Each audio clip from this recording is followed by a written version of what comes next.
जून 16 आज আমার জন্মদিন। হাতে বিশেষ কাজ নেই, সকাল থেকে টিপ টিপ করে বৃষ্টি পড়ছে। আমি বৈঠকখানায় আমার প্রিয় আরাম কেদারাটায় বসে কড়িকাঠের দিকে চেয়ে আকাশ পাতাল ভাবছি।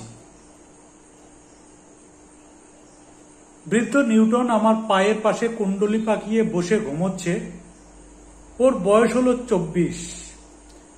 বেড়াল সাধারণত 14-15 বছর বাঁচে, যদিও কোনো কোনো ক্ষেত্রে 20 বছর বেঁচেছে এমনও শোনা গেছে। নিউটন যে এত বছর বেঁচে আছে তার কারণ হলো আমার তৈরি ঔষধ মার্জারিন।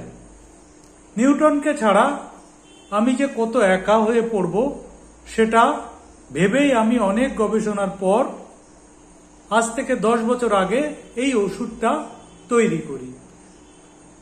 আমি বললাম আকাশ পাতাল ভাবছি, কিন্তু আসলে ভাবছি পুরনো দিনের কথা, এই বয়সে যেটা স্বাভাবিক। 50-52 বছর আগে আমাকে লেখা বাবার চিঠিগুলি আমি কালেই পড়ছিলাম। সেগুলোর কথা ভেবেই মনটা অতীতের দিকে চলে যাচ্ছে। নানা কারণে বেশ প্রসন্ন বোধ করছি। সাফল্যের স্বাদ আমি পেয়েছি আমার জীবনে, তাতে সন্দেহ নেই। কোনো ভারতীয় বিজ্ঞানী দেশ বিদেশে এত সম্মান পেয়েছে বলে তো মনে হয় না। আমার খ্যাতি প্রধানত ইনভেন্টর বা আবিষ্কারক হিসেবে।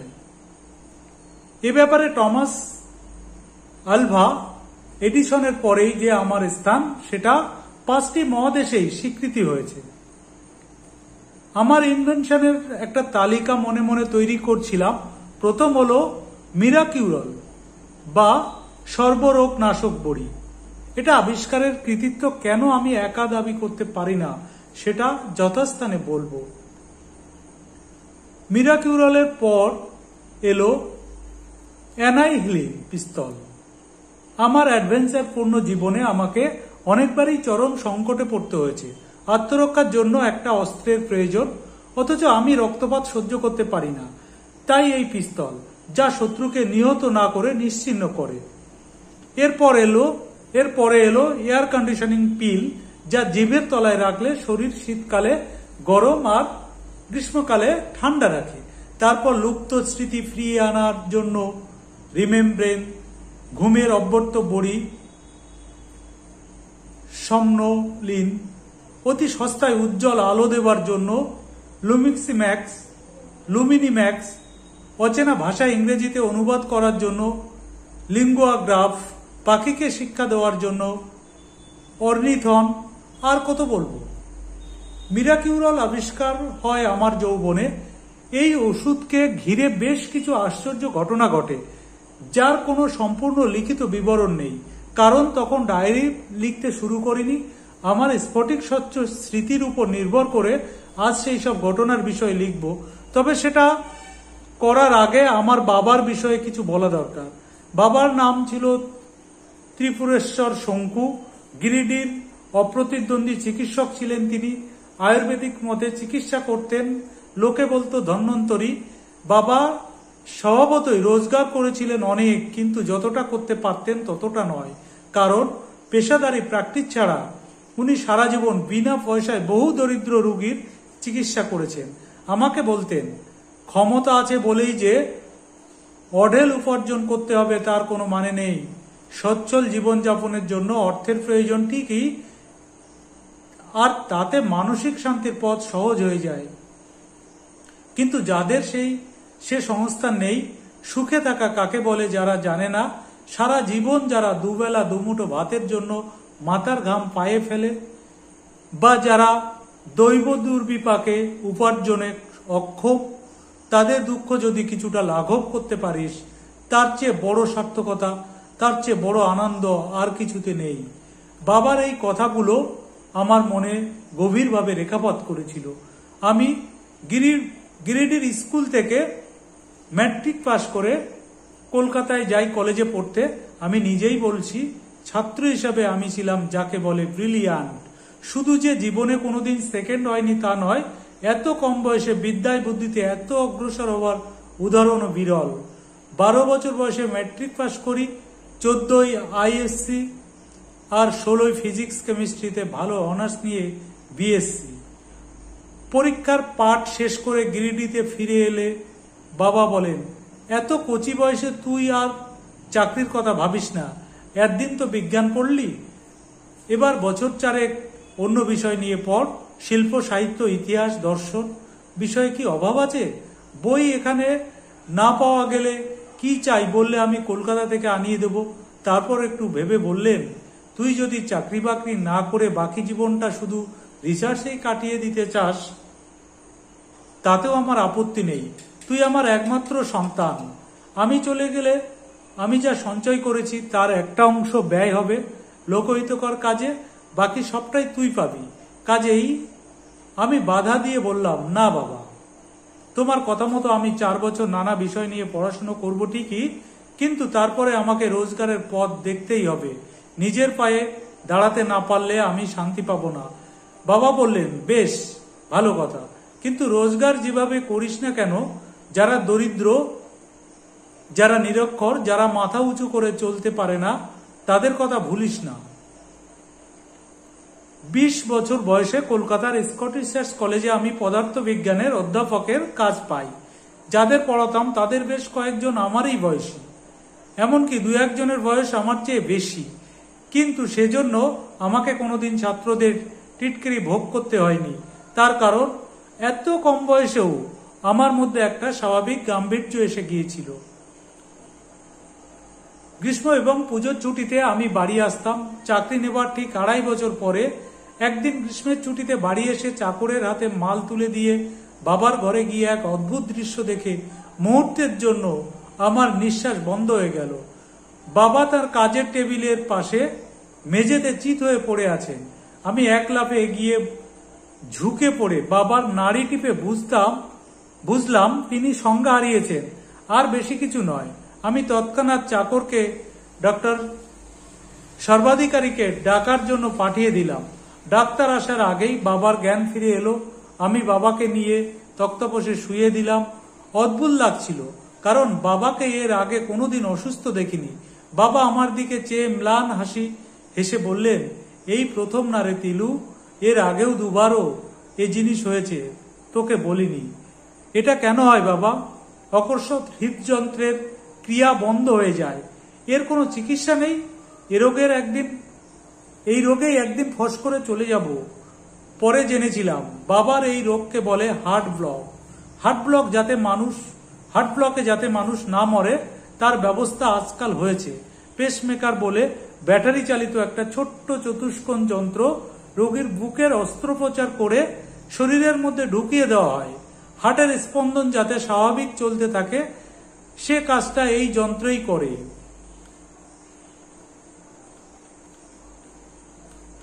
1.5 বছর পরে আমি পুজোর ছুটিতে বাড়ি আসার 3 দিন পরে হার্ট ব্লকে 50 বছর বয়সে বাবা মারা যান। আমি যেদিন এলাম সেদিনেই রাত্রে বাবা আমাকে একটা আশ্চর্য ঘটনা বলেন। রাতে খাবার পরে দুজনে একসঙ্গে বৈঠকখানায় বসে আছি, এমন সময় বাবা বললেন, টিকরি বাবার নাম শুনেছিস?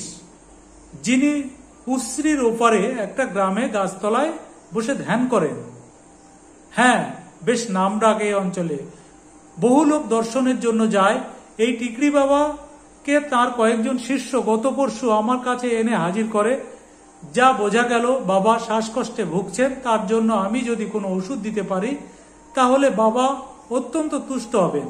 আমি শিষ্যদের ওষুধ বাতলে দিচ্ছি, এমন সময় বাবা হঠাৎ বাংলা হিন্দি মিশিয়ে বললেন, তুই আমার চিকিৎসা করছিস, লেকিন তোর পীড়ার কি হবে? বাবা কি করে টের পেলেন জানি না। যাই হোক, আমি বাবাকে বুঝিয়ে বললাম যে আমার পীড়ার কোনো চিকিৎসা হয় না, জরুর হতা। হাঁপের মধ্যে চেঁচিয়ে বললেন বাবাজি, সোনেপত্তির নাম শুনেছিস? আমি বুঝলাম বাবা স্বর্ণপর্ণির কথা বলছেন, গাছ নয় গাছড়া। চরক সংহিতায় নাম পেয়েছি, কিন্তু আধুনিক যুগে এই গাছড়ার হদিশ কেউ পায়নি। সে কথা বাবাজিকে বলতে তিনি বললেন, আমি জানি সে গাছ কোথায় আছে। যুবা বয়সে আমি যখন কাশিতে থাকতাম তখন আমার একটা খুব কঠিন পাণ্ডু রোগ হয়। আমার গুরুর কাছে সোনেপত্তির পাতা ছিল। 2টো শুকনো পাতা গুঁড়িয়ে দুধের সঙ্গে মিশিয়ে আমাকে খাইয়ে দেয়। রাত মে সোনে কা পহলে গট গট পি লিয়া और সুবহ, রোগ গায়ব, উপশম। যদি এই গাছ পেতে চাস তাহলে চলে যা কৌশলী। সেখান থেকে 3 কোষ উত্তরে আছে একটা চামুন্ডার মন্দিরের ভগ্নাবশেষ। সেই মন্দিরের পিছনে জঙ্গল, সেই জঙ্গলে এক ঝর্ণা, সেই ঝর্ণার পাশে গজায় শোনেপত্তির গাছ। তোর পীড়ায় ওই এক দাওয়াই কাজ দেবে, আর কোনো দাওয়াই দেবে না। এককালে কত জায়গায় না গেছি গাছগাছড়ার অনুসন্ধানে, কিন্তু নাও ইটস টু লেট। আমি টিকরি বাবার এই আশ্চর্য কাহিনী শুনে মনস্থির করে ফেলেছিলাম,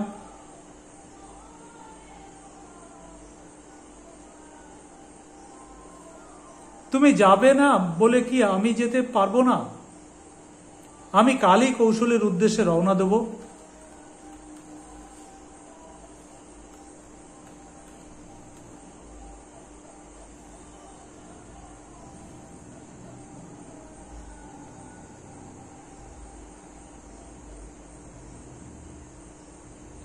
কি বলা যায়, বাবাজির কথা তো সত্যি হতে পারে।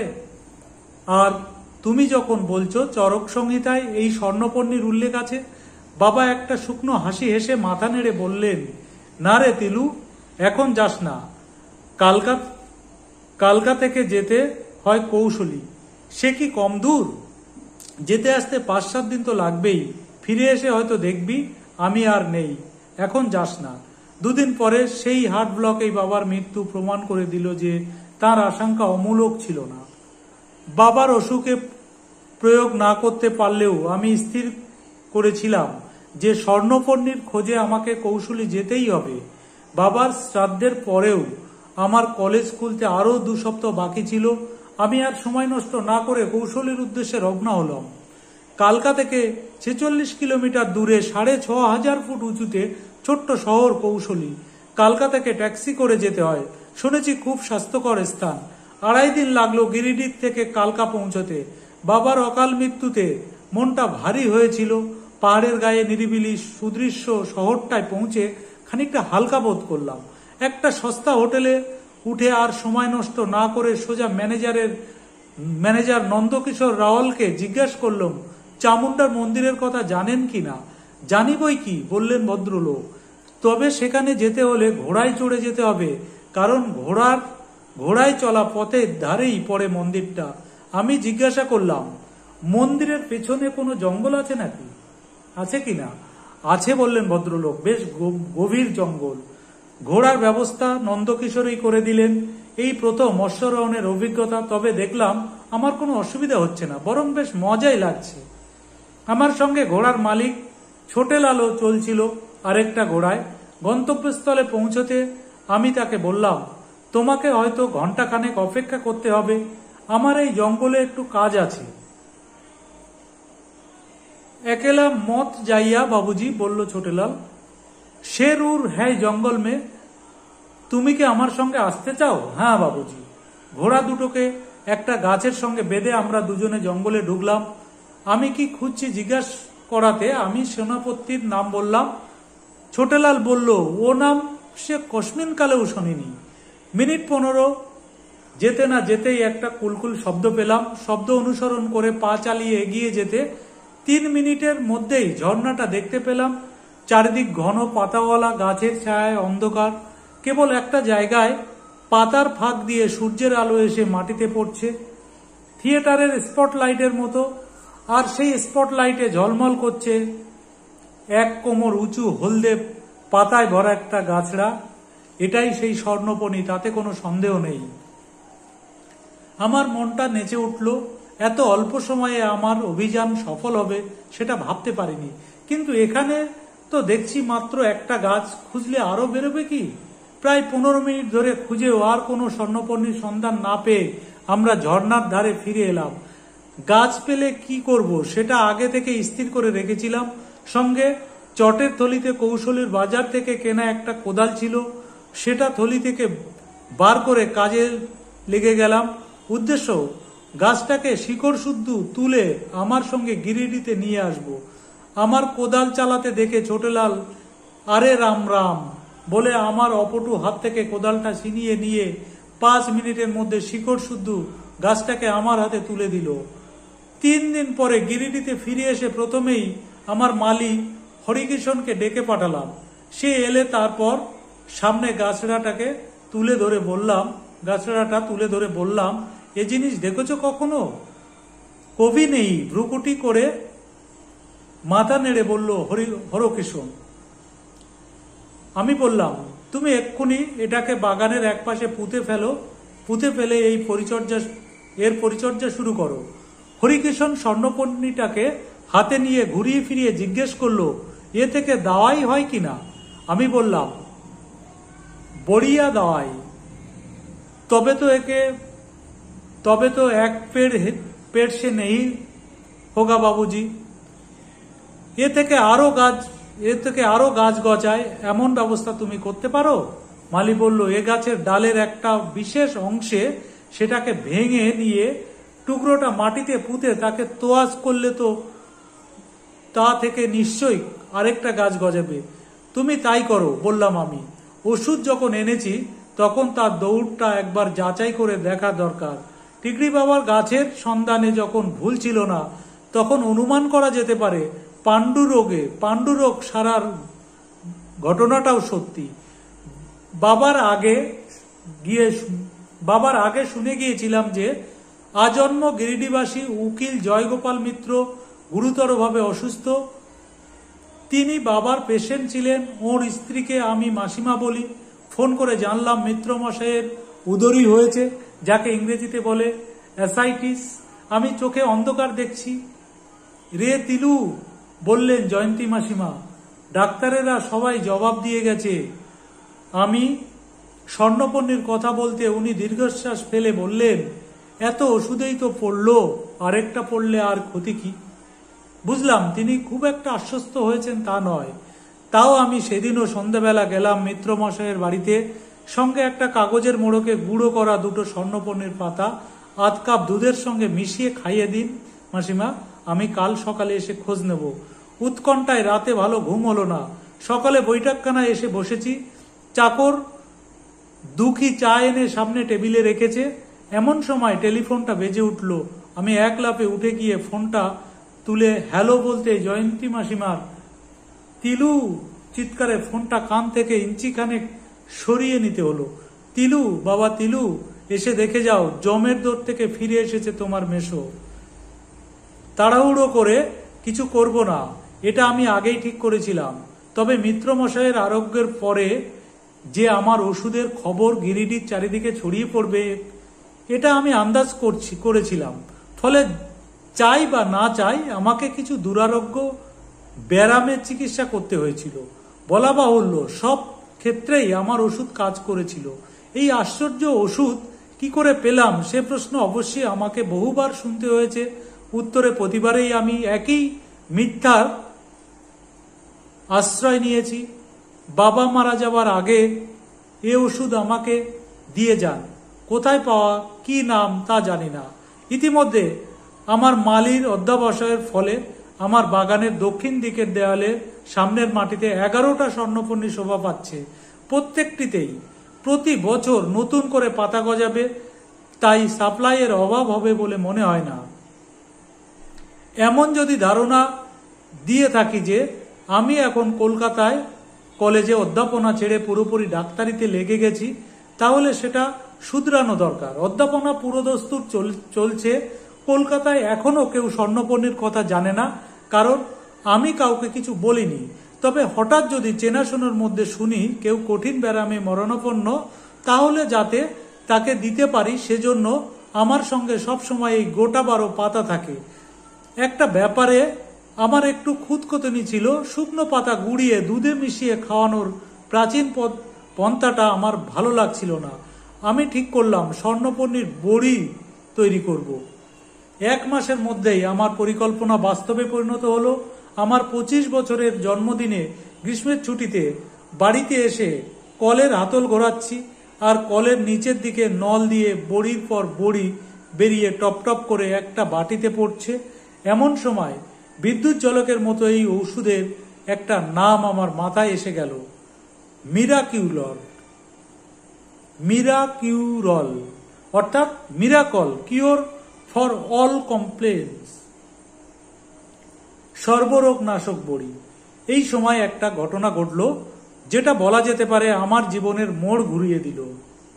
আমি তখন কলকাতায় প্রফেসরের কাজ নেবার মাসখানেকের মধ্যেই আমি ইংরেজি ভাষায় বিজ্ঞান বিষয়ক সর্বশ্রেষ্ঠ পত্রিকা নেচারের গ্রাহক হয়েছিলাম।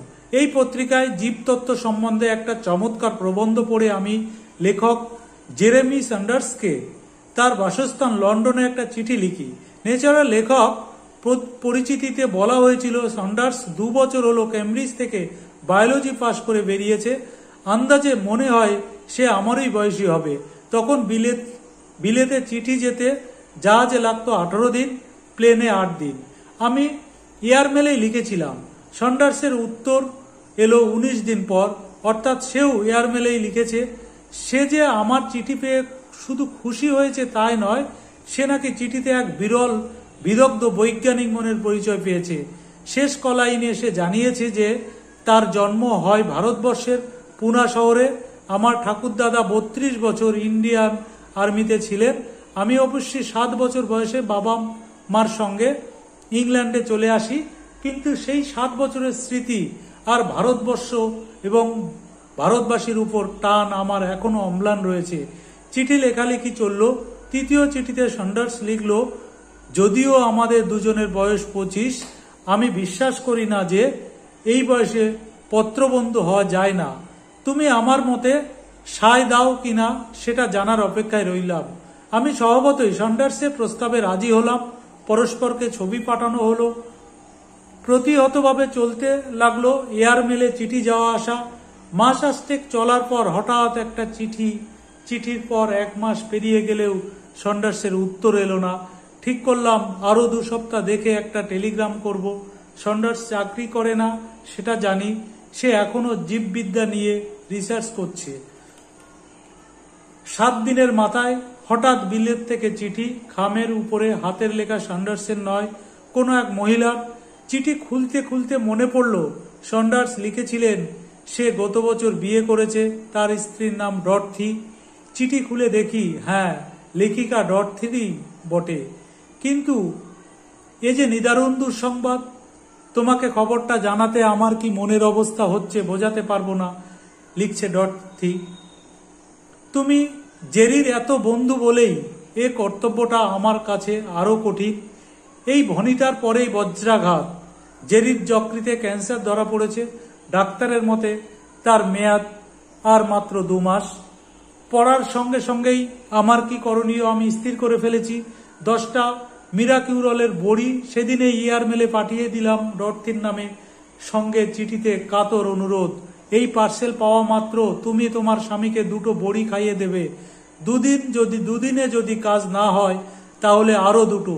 এইভাবে 10টা বড়ি তুমি শেষ করে ফেলতে পারো। যেই মুহূর্তে মনে হবে বড়িতে কাজ দিয়েছে তক্ষুনি আমাকে টেলিগ্রাম করে জানাবে। 1.5 মাস কেটে গেল, কোনো খবর নেই। ক্যান্সারে কি তাহলে মিরাকিউরল কাজ করে না? তাহলে তো ওষুধের নাম পাল্টাতে হবে। আমি ততদিনে গিরিডি ফিরে এসেছি পুজোর ছুটিতে। স্যান্ডার্সের কাছে আমার 2টো ঠিকানাই ছিল। এখন কখন আমি গিরিডিতে থাকি আর কখন কলকাতায় থাকি সেটাও জানতো। কালী পুজোর আগের দিন ডরথিকে একটা টেলিগ্রামের খসড়া করে অত্যন্ত বিষণ্ণ মনে সেটাই চোখ বুলোচ্ছি। এমন সময় দুঃখী ব্যস্ত হয়ে এসে বলল, একজন সাহেব এক্ষুনি ট্যাক্সি থেকে নামলেন। বলার প্রায় সঙ্গে সঙ্গেই দরজায় কড়া নাড়ার শব্দ। আমার বাড়িতে ঢুকে প্রথমেই বৈঠকখানা পড়ে। দরজা খুলে দেখি একটা স্বর্ণকেশ শ্বেতাঙ্গ সুপুরুষ যুবক ঠোঁটের কোণে হাসি নিয়ে দাঁড়িয়ে আছে। ফটো বিনিময় হওয়ার দরুন আমরা পরস্পরের মুখ চিনতাম। তাই আমি আর থাকতে না পেরে স্যান্ডার্সকে জড়িয়ে ধরে রুদ্ধ কণ্ঠে বললাম, তুমি বেঁচে আছো? ততক্ষণে আমরা দুজনেই ঘরে ঢুকে এসেছি। দুঃখী স্যান্ডার্সের হাত থেকে তার সুটকেস নিয়েছে। এবার স্যান্ডার্স আমার পিঠে 2টো চাপড় মেরে ধপ করে একটা সোফায় বসে পড়ে বলল, তা যে আছি সে তো দেখতেই পাচ্ছ, কিন্তু সত্যি করে বলো তো, এটা কি কোনো ভারতীয় ভেলকি? লন্ডনে ডাক্তারি মহলে তো হইচই পড়ে গেছে। কি ট্যাবলেট পাঠিয়েছিলে তুমি আমাকে? আমি দুঃখীকে কফি করতে বলে স্বর্ণপর্ণীর ঘটনাটা অদ্যপন্ত সন্ডার্সকে বললাম। সন্ডার্স সবটুকু শুনে কিঞ্চিত অভিমানের সুরে বলল, এমন একটা ঘটনা তুমি একদিন তোমার পত্রবন্ধুর কাছে লুকিয়ে রেখেছ? আমি সত্যি কথাটাই বললাম। আমার ভয় হয়েছিল তুমি আমার কথা বিশ্বাস করবে না, ফলে আমাদের দুজনের মধ্যে একটা ব্যবধান এসে পড়বে। ননসেন্স। তোমার চিঠিতে যেটা সবচেয়ে বেশি প্রকাশ পায় সেটা হলো তোমার চিন্তাধারার স্বচ্ছতা ও গভীরতা। আমি তোমার কথা বিশ্বাস করব না? এ কি হতে পারে? কি নাম তোমার এই আশ্চর্য ওষুধের? সংস্কৃত নামটা তো তোমায় বলছি। আমার দেওয়ার নাম হলো মিরাকিউরল। ব্রাভো, বলে উঠল সন্ডার্স। এর চেয়ে ভালো নাম আর হতে পারে না। কিন্তু আশা করি তুমি এই ওষুধের পেটেন্ট নিয়েছ।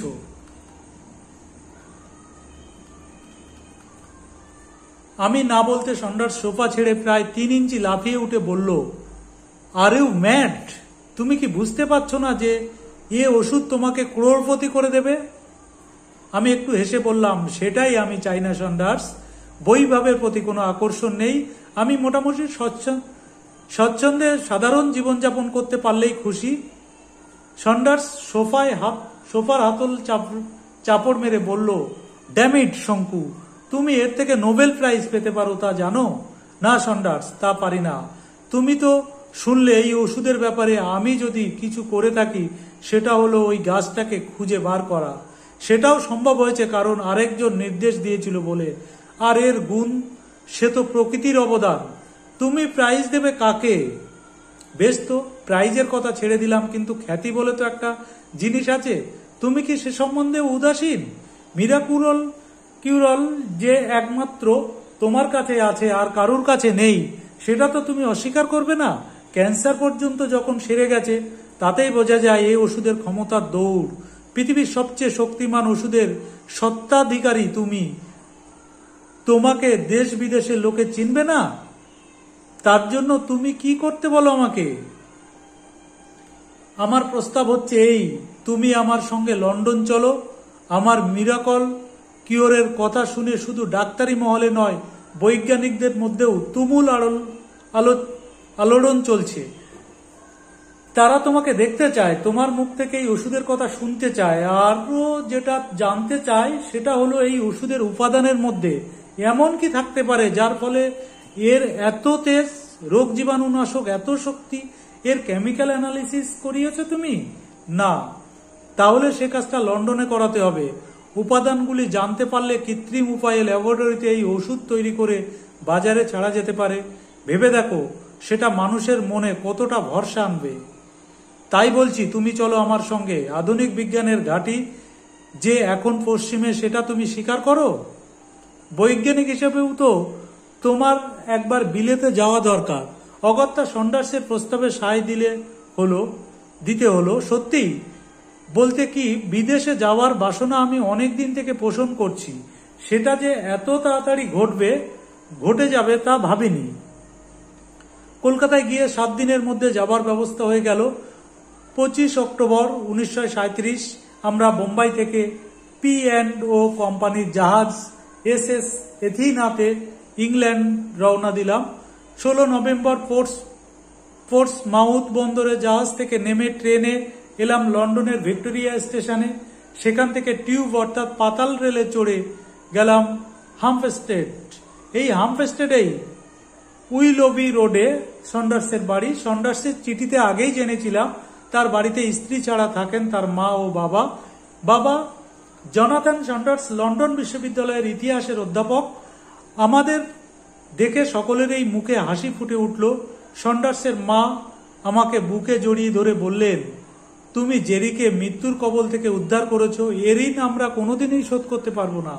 দোতলা বাড়ি, তার একতলাতেই গেস্ট রুমে আমার জায়গা হলো। আমরা পৌঁছেছিলাম সন্ধ্যা 6টায়। 8:30টায় ডিনার। এরা দেখলাম বলে সাপার, ডিনারকে সাপার বলে।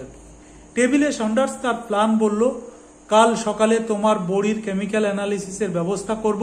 তারপর তোমার বক্তৃতার জন্য জায়গা ঠিক করে খবরের কাগজে বিজ্ঞাপন দেব জনসাধারণকে জানানোর জন্য।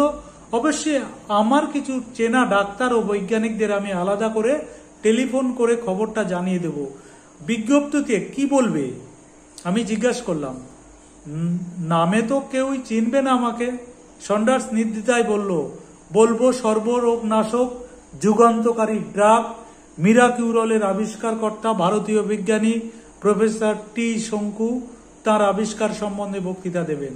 আমি বললাম, সর্বনাশ, আমি যে কোনোদিনই নিজেকে আবিষ্কারক বলে প্রচার করতে পারবো না, সে যে মিথ্যা বলা হবে। সন্ডার্স ধমকের সুরে বলল, আবিষ্কারক নয় কেন বলছো শঙ্কু? যে গাছের উল্লেখ শুধু প্রাচীন সংস্কৃত ডাক্তারি শাস্ত্রে পাওয়া যায়, কাশীর এক সাধু ছাড়া যে গাছ কেউ কোনোদিন চোখে দেখেনি, সেই গাছের সন্ধানে ঘোড়ার পিঠে চড়ে 6,500 ফুট উঁচুতে পাহাড়ের গায়ে গভীর জঙ্গলে নিজের জীবন বিপন্ন করে কে গিয়েছিল? তুমি না আর কেউ? তুমি এত বিদ্বান, এত বুদ্ধিমান, এটুকু বুঝতে পারছো না যে এই গাছ ডিসকভার করে ব্যাপকভাবে কাজে লাগানো একমাত্র তুমি ছাড়া আর কেউ করেনি? এরপর আর আমি কি বলবো?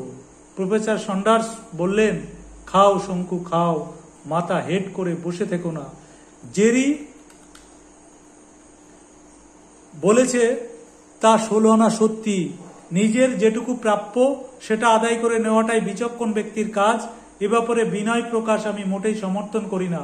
পরদিন সকালে সন্ডার্স বলল, তোমাকে আর আমার সঙ্গে টানবো না, তুমি বরং ডরথির সঙ্গে গিয়ে হ্যাম্পস্টেড হিতে হাওয়া খেয়ে এসো, আর এখান থেকে 10 মিনিটের হাঁটা পথে কবি কিটসের বাড়িটা দেখে এসো। হ্যাম্পস্টেড হিতের কথা আগেই শুনেছিলাম। এটা একটা বিস্তীর্ণ ঘাসে ঢাকা অসমতল ময়দান, তার উপর দিয়ে হেঁটে চলেছি ডরথি আর আমি। নভেম্বর মাস, তাই ঠান্ডা বেশ জবরদস্ত। ডরথি যে অতি বুদ্ধিমতী মেয়ে, সেটা ওর সঙ্গে 5 মিনিট কথা বলেই বুঝেছি। সেও ক্যামব্রিজের ছাত্রী, অর্থনীতিতে গ্রাজুয়েট। ক্যামব্রিজেই জেরেমির সঙ্গে ওর আলাপ হয়। ডরথির কথা শুনে এটা বুঝলাম যে ভারতবর্ষে বসে শুধু খবরের কাগজ পড়ে ইউরোপে কি ঘটছে না ঘটছে সে সম্বন্ধে স্পষ্ট ধারণা করা যায় না। গত কয়েক বছরে জার্মানিতে হিটলারের অভ্যুত্থান ও নাৎসি পার্টি সংগঠনের কথা অবশ্যই জানতাম, কিন্তু সেটা যে কি ভয়ঙ্কর চেহারা নিয়েছে এবং হিটলারের আত্মম্বীরতা ও তার শাসনতন্ত্রের যথেচ্ছাচারিতা যে কোন স্তরে পৌঁছেছে সেটা দেশে বসে ধারণা করতে পারিনি। ডরথি বলল, ইংরেজিতে পাওয়ার ম্যাড বলে একটা কথা আছে জানো তো?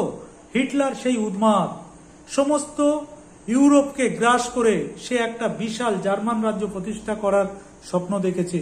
তাতে ইন্ধন যোগাচ্ছে ওর সাঙ্গপাঙ্গরা।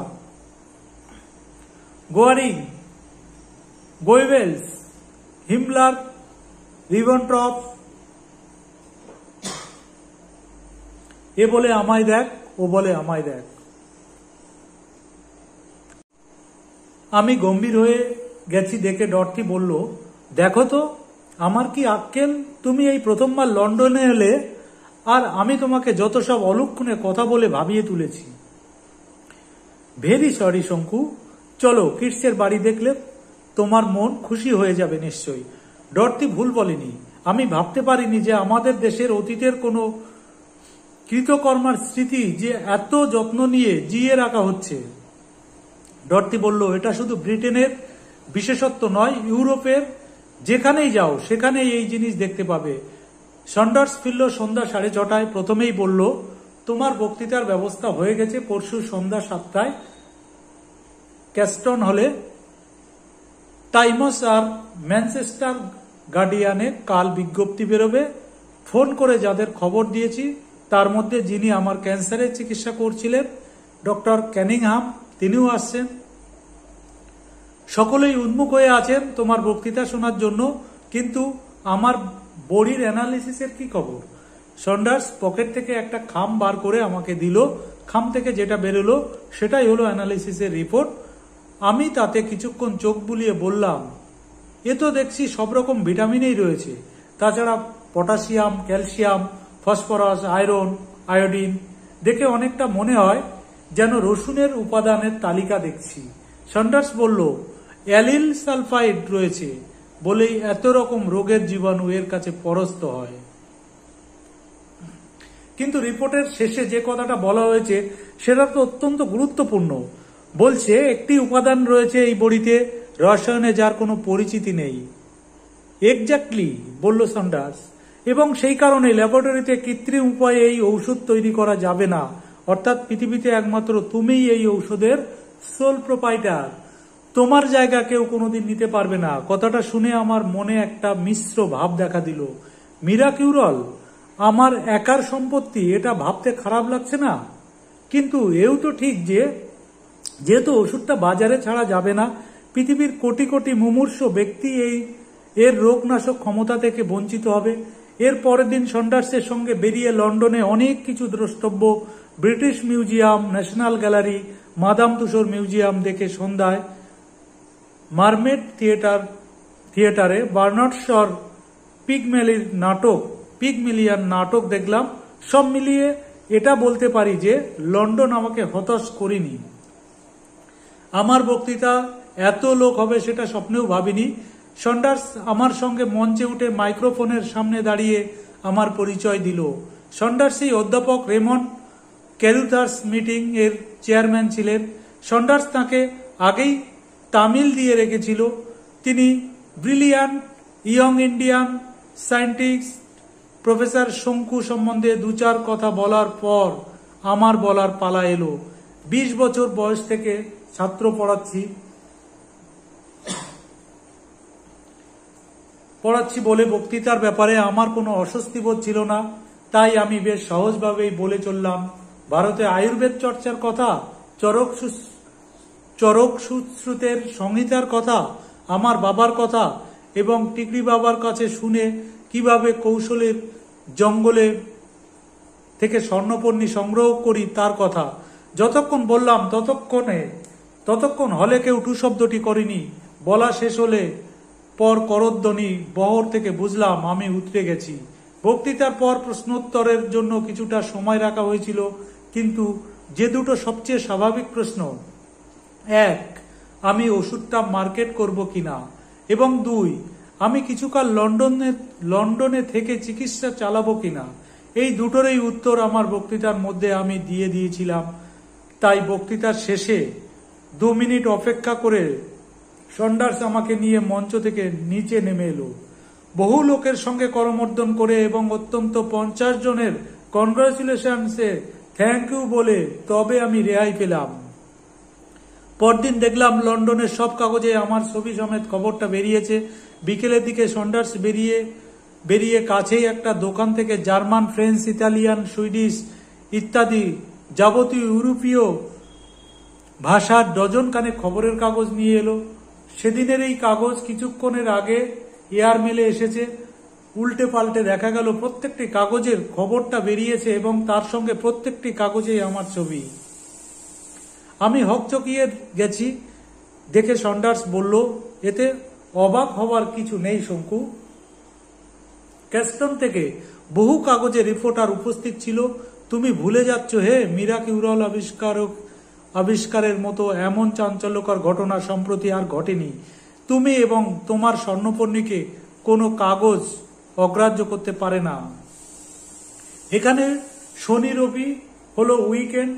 এই দুটো দিন খুবই কম লোক লন্ডনে থাকে। ইংল্যান্ডেই কোথাও না কোথাও চলে যায় নির্ঝঞ্ঝাটে 2 দিন কাটিয়ে আসতে। সন্ডার্স আগেই বলে রেখেছিল এই উইকেন্ডে সে আমাকে ক্যামব্রিজ এবং অক্সফোর্ড দেখিয়ে আনবে। শনিবার ক্যামব্রিজ, সেখান থেকে হোটেল থেকে রবিবারে অক্সফোর্ড দেখে বাড়ি ফেরা। এ ব্যাপারে ডর্থিও আমাদের সঙ্গে এলো। সুপ্রাচীন বিশ্ববিদ্যালয় দুটো দেখে মুগ্ধ হয়ে গেলাম। কোনটা যে বেশি ভালো বলা খুব কঠিন, যদিও শহর হিসেবে ক্যামব্রিজের শান্ত সৌন্দর্য অক্সফোর্ডকে চাপিয়ে যায়। সন্ডার্স ও ডর্থি দুজনেই কিংস কলেজ থেকে পাশ করেছে। দেখে মনে হলো পড়াশোনার পক্ষে এর চেয়ে ভালো পরিবেশ আর হতে পারে না। রবিবার বিকেলে 4:30টায় বাড়ি ফিরে সদর দরজা দিয়ে ঢুকতেই ডর্থির মা ব্যস্তভাবে আমাদের দিকে এগিয়ে এলেন। শঙ্কুর সঙ্গে দেখা করার জন্য একটি বিদেশি যুবক প্রায় আধ ঘন্টা হলো বসে আছে। বিদেশি মানে? সন্ডার্স জিজ্ঞাসা করলো।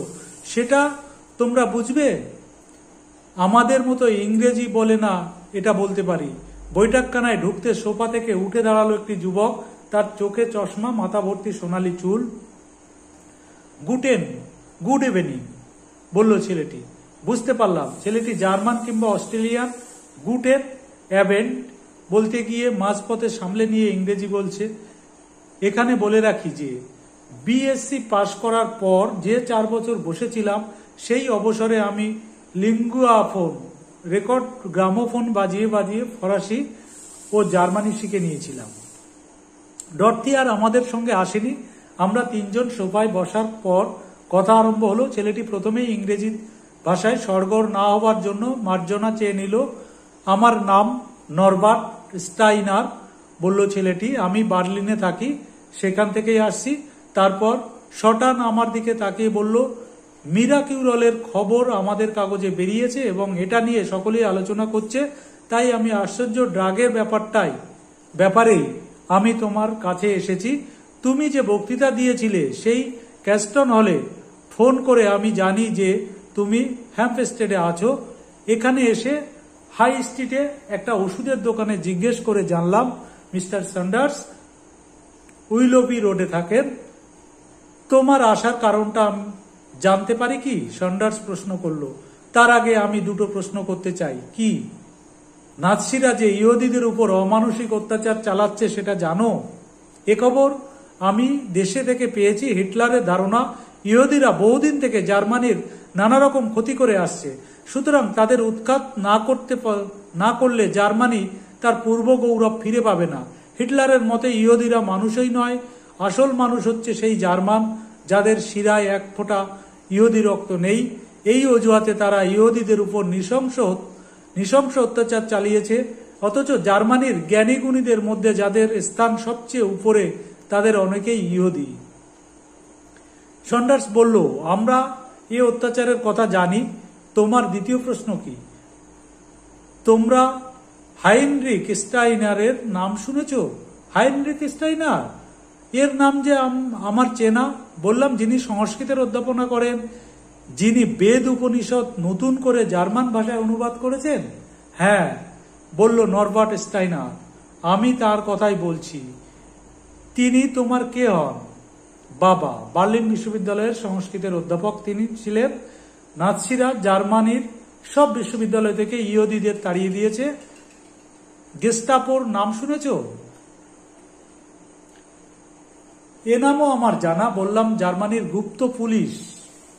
হ্যাঁ, নাৎসি পার্টিতে হিটলারের পরেই যার স্থান, সেই হেরম্যান গোয়ারিং এর সৃষ্টি এই গেস্টাপো। এই পুলিশ বাহিনীর প্রতিটি লোক একটি মূর্তিমান শয়তান। কোনো কুকার্যে এরা পিছপা হয় না। তোমার বাবা কি? হ্যাঁ, এদের শিকার। বাবা বেশ কিছুদিন থেকেই জার্মানি ছেড়ে চলে যাওয়ার কথা ভাবছিলেন, কিন্তু বার্লিন ওর জন্মস্থান, আর ওর ছাত্ররা ওকে যেরকম ভালোবাসে আর ভক্তি করে, উনি দোটানায় পড়ে গিয়েছিলেন। 2 দিন আগে গেস্টাপোর সশস্ত্র পুলিশ আমাদের বাড়িতে এসে হাজির। তখন দুপুর, আমরা খেতে বসেছি। একজন পুলিশ খাবার ঘরে এসে বাবার দিকে পিস্তল উঁচিয়ে বলো, হাইল হিটলার। আমি জানতাম যারা হিটলারের অনুগত্য স্বীকার করে তারা পরস্পরের সঙ্গে দেখা হলে ডান হাতে সামনের দিকে উঁচিয়ে হাইল হিটলার বলে। এর মানে যদি করা যায় হিটলার জিন্দাবাদ, তাহলে খুব ভুল হবে না। নরবার্ট বলে চলল, বাবা বারবার আদেশ সত্ত্বেও হাইল হিটলার বলতে রাজি হননি। তখন পুলিশ তাকে আক্রমণ করে, বেপরোয়াভাবে প্রহার করে। পুলিশ যখন চলে যায় তখন বাবা অর্ধমৃত, তার সর্বাঙ্গ রক্তাক্ত, মাথা ফেটে গেছে। বার্লিনের কোনো হাসপাতালে ইহুদিদের ঢুকতে দেয় না। আমাদের বাড়ির ডাক্তার হুবারমানও ইহুদি, তিনি বাড়ি থেকে বেরোন না। পরিচর্যা যেটুকু করার সেটা করেছি আমার বোন আর আমি। কিন্তু বাবা যে অবস্থায় রয়েছেন, ভুল বকছেন, গা জ্বরে পুড়ে যাচ্ছে, তাতে মনে হয় না তিনি আর 2-1 দিনের বেশি বাঁচবেন। গতকাল কাগজে আমি প্রফেসর শঙ্কু আর মিরাকিউরলের কথা পড়লাম। নরবার্টের কাতর দৃষ্টি এবার আমার দিকে ঘুরল। যদি আপনি বাবাকে বাঁচান। স্যান্ডার্স বলল, তুমি কি প্রফেসরকে বার্লিন নিয়ে যেতে চাইছো? না হলে বাবা বাঁচবেন না মিস্টার স্যান্ডার্স। আর বাবা হলেন সত্যিকারের ভারতপ্রেমী, 7 বার ভারতবর্ষে গেছেন। বলেন সংস্কৃত ভাষার যে ঐশ্বর্য আছে তেমন আর কোনো ভাষার নেই। আমি টাকা নিয়ে এসেছি, কাল দুপুরে হেস্টন থেকে বার্লিন প্লেন ছাড়বে 11:30টায়, বিকেল 4:30টায় বার্লিনে পৌঁছবো। আমাদের বাড়িতেই থাকবেন প্রফেসর, আমি আবার 2 দিন পরে ওকে প্লেনে তুলে দেবো, ওর 1 পয়সা খরচ লাগবে না। কিন্তু ওর নিরাপত্তার কি ব্যবস্থা হবে? ভারতবাসীদের উপর তো নাসিদের কোনো আক্রোশ নেই, বলল নরবার্ট। ওর কোনো ক্ষতি হবে না, আমি জোর দিয়ে বলতে পারি। সন্ডার্স কয়েক মুহূর্ত চুপ থেকে বলল, তোমার বাবাকে কি দেখলে ইহুদি বলে বোঝা যায়? তা যায়। ওর চুল কি কালো? হ্যাঁ।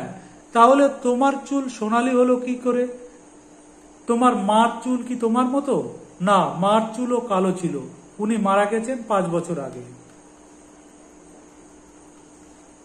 এই বলে নরবার্ট তার চুলের একটা অংশ ধরে টান দিতে সোনালী পরচুলা খুলে গিয়ে কালো চুল বেরিয়ে পড়ল। এবার বুঝতে পারছো কেন আমি স্বচ্ছন্দে ঘুরে বেড়াতে পারি?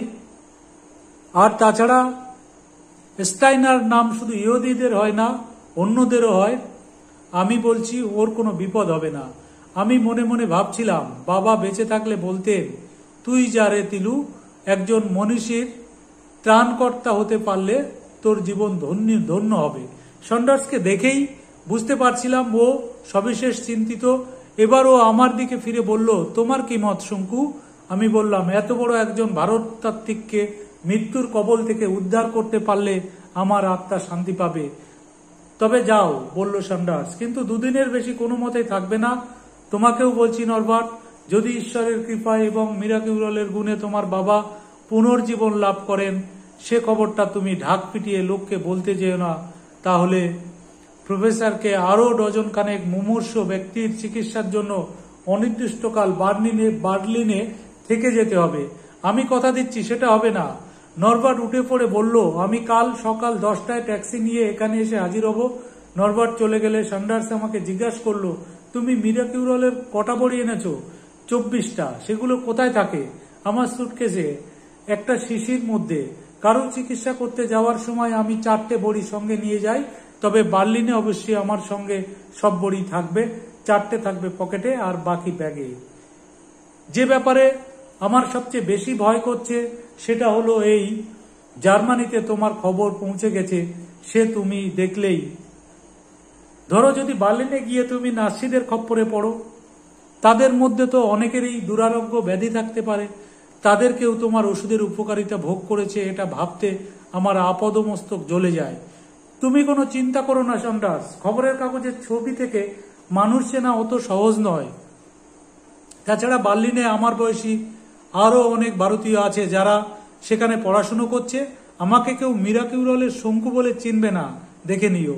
সন্ডার্স একটা দীর্ঘশ্বাস ফেলে বলল, ঠিক আছে, তবে এটা যেন যে তুমি ফিরে না আসা পর্যন্ত আমার স্বস্তি নেই। সন্ডার্স একটা জীবতত্ত্ব বিষয়ক পত্রিকার জন্য একটা প্রবন্ধ লিখেছিল। বলল, যাও তুমি আর ডরথি একটু ঘুরে এসো। কোনো বিশেষ জায়গায় যাবার ছিল না, তাই ডরথি আর আমি হ্যাম্পস্টেডেই এদিক ওদিক একটু ঘুরে দেখলাম। একটা রেস্টুরেন্টে বসে কফি খেতে খেতে ডরথি বলল, আমার জার্মানি আর জার্মান যাত্রার উপর এমন ঘৃণা ধরে গেছে যে কেউ ওখানে যাচ্ছে শুনলেই আমি বাধা না দিয়ে পারি না। অবশ্যই তোমার ব্যাপারটা আমি বুঝতে পারছি। হাইনরিখ স্টাইনারের প্রতি তোমার শ্রদ্ধার ভাব থাকাটা স্বাভাবিক। আমি বললাম, ভারতবর্ষের শিল্প সাহিত্য সম্পর্কে অনেক জার্মানি শ্রদ্ধাশীল, আর সেটা আজ থেকে নয়, 200 বছর থেকে। আমাদের বিখ্যাত প্রাচীন সংস্কৃত নাটক শকুন্তলা জার্মানি অনুবাদ হয়েছে 19 শতাব্দীর গোড়ায়। তখন মধ্যাহ্নে সূর্য জার্মানির মাথার উপর শঙ্কু। এখন সে দেশে অন্ধকার, লোকেরা সব অন্ধ, তাই তো হিটলারের স্বরূপ তারা দেখতে পায় না। ডিনারের পর বৈঠকখানায় বসে কফি পান ও গল্পগুজব করে আমরা আমার ঘরে চলে গেলাম জিনিসপত্র গুছিয়ে নিতে। সুটকেসটা সবে বিছানার উপর তুলেছি, এমন সময় দরজায় টোকা পড়ল। খুলে দেখি সন্ডার্স, আসতে পারি? নিশ্চয়। সন্ডার্স ঘরে ঢুকে দরজাটা বন্ধ করে দিয়ে একটা অপ্রত্যাশিত প্রশ্ন করলো, আগ্নেয়াস্ত্র ব্যবহারের অভ্যাস আছে তোমার? পিস্তল বন্দুকের কথা বলছো? হ্যাঁ। নমস্কার, আজ এ পর্যন্ত। দুটি পার্টে এটি ভাগ করে নিয়েছি, নাহলে অনেক বড় হয়ে যাবে, তাই অনেক বড় হয়েছে ভিডিওটি। এই জন্য পরবর্তী অংশটি দ্বিতীয় পার্টে আমি ভাষ্য পাঠের মাধ্যমে তোমাদের কাছে তুলে ধরবো, কারণ বিস্তারিত আলোচনা করলে অনেক বড় হয়ে যাবে। এই জন্য আমি শুধু রিডিং পড়ে তোমাদের শোনালাম। নমস্কার।